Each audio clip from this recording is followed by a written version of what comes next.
it's not really about doing what you're really good at. You're just doing what the majority is doing. Is your work truly good enough? Like, can you actually afford to leave a bad impression on your colleague?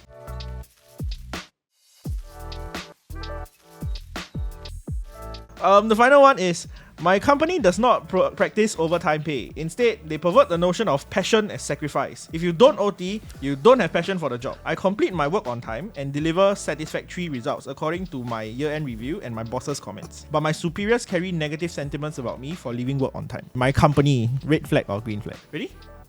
1, 2, 3.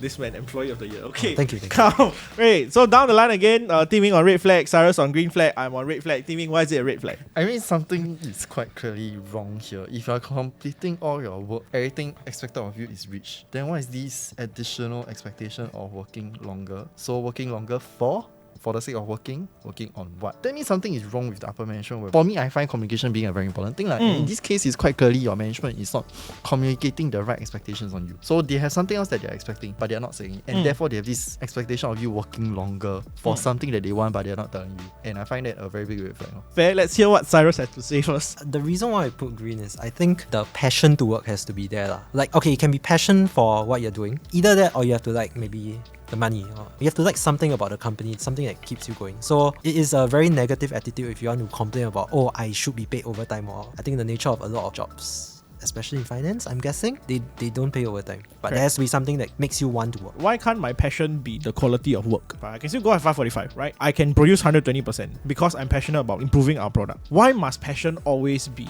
just, oh, I'm here longer than others, I'm doing more things? So he's not really calculative, I just like, I'm done, I go home. Oh yeah, I don't think it should be the number of hours you work. I think that's totally irrelevant, but very...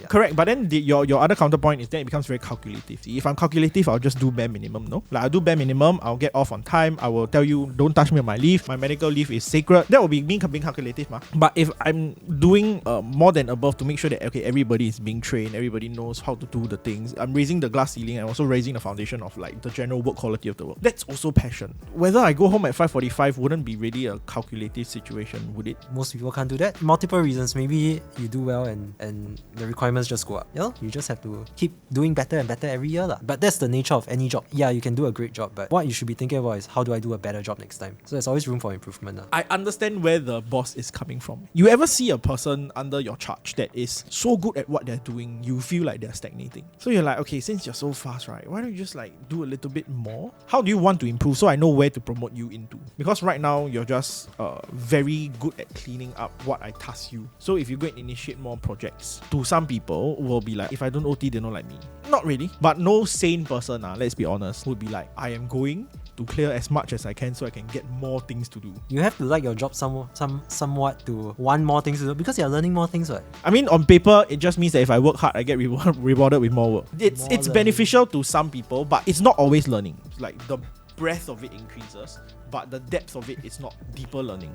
Are there any situations in which more work means deeper learning? If I'm tasked to write an article about an asset class, a subject matter that I've never seen before, then it's a learning experience. Right? But sometimes the hours are just needed to get the job done in a satisfactory way. Time should never be a yardstick of the capabilities of a person or the passion that a person has. But somehow this has become a universal way to gauge whether a person is passionate about the work or not. Because if you're not doing more than everybody else, you're just here to clock in and clock out. You're just here to farm salary.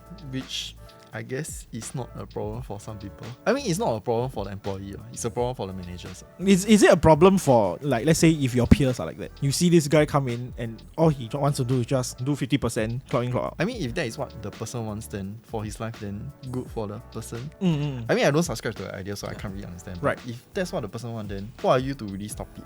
I mean, are you his mom or his dad to dictate his life that, oh, you must work hard in life, you must go for this, you must go for that, you must go for higher? Not really. Some some people just want to be in a comfortable scenario. The managers want different thing, then that must be communicated or being said in a proper manner. Right. So if that is the case, the manager don't like that, then maybe it's time for a reshuffle. In what sense? Let the person go. Because it's not up to your standard, ma. Then of course the manager have to make that tough decision. Right. Of course before that, what can you do? Are you just gonna tell the person, are you leaving on time? I think that's an issue. Yeah, that obviously won't work, right? Yeah. Because the issue is with the total output of work rather than just leaving on time Right. itself, ma. I think it boils right down to the ability of the manager. How are they going to handle the situation? Hmm. But of course, not expecting the manager to be the father or mother of the person, but of course, it's just whether is the person really a good fit for the team? Is the person beneficial, bringing value to the team? If it's not, what I as the manager should be doing? Should I be helping the person if I can?